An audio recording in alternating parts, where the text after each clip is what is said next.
Good morning, Seven Fish. As you can see, we are on ice, the infamous ice.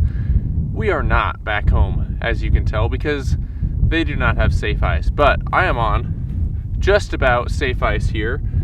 I measured 3 to 4 here. We are in South Dakota filming on ice. We are not fishing in South Dakota.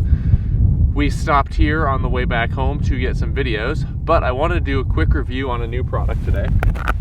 This product is the Ice Defender Pro Series. And my man Z has some trouble with the names here. As you can see, Ice Defense Pro Series. Now, you might be thinking, what the heck is this big blue wiry device? Well, what this does is keep your holes open so they don't freeze up on you, whether you're fishing outside or you have tip-ups outside. Yesterday, we ran tip-ups in Minnesota, and it was mighty cold. We were freezing up.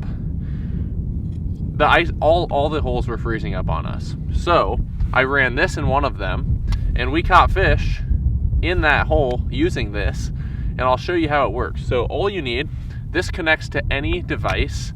This connects to any device with a battery, I should say. It's a 2-part device. I need to go grab the wires to hook this up, but anyways, you have right here the actual, it's basically like a mini aerator.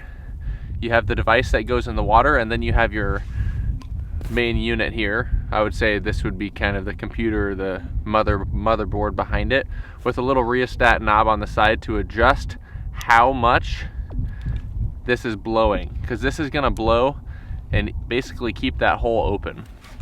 And we'll talk about what that did. Let me go grab the device that hooks this up, and I'll show you. You can connect this to anything that has a battery. So yesterday, I just had an extra lead acid battery on the ice with me. I kept it up, raised off the ice so it wasn't directly on the ice, and I hooked it right in. Let me grab that piece and we'll show you what it looks like. Turns out I had that piece on me the whole time, so I'll show you how to use it. So that one piece here, just a positive and negative, that plugs into your battery of choice. This is just a lead acid battery, one that I'm not using. I could plug this into my new lithium battery too, but this is the extra battery I have, so I might as well use it instead of letting it sit at home and not run.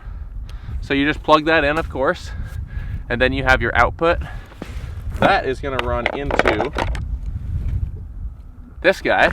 You plug this in, and you're ready to go. Here it is.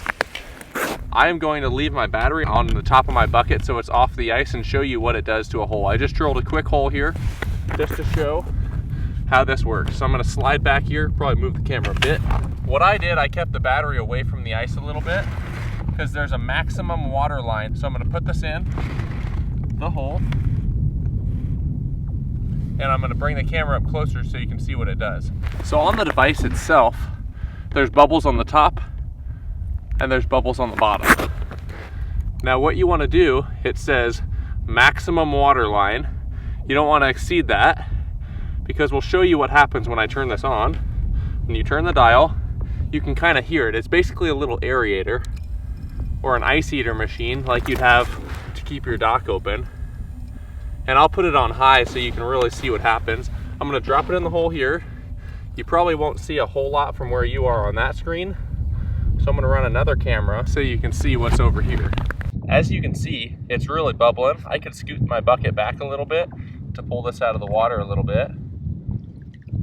That's technically how it should run, is something like this, because we're not exceeding that maximum water line. And now I can turn that throttle up or down,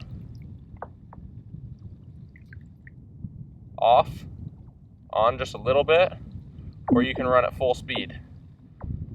Now the one thing I did notice yesterday was running this, it did start to eat the ice underneath here.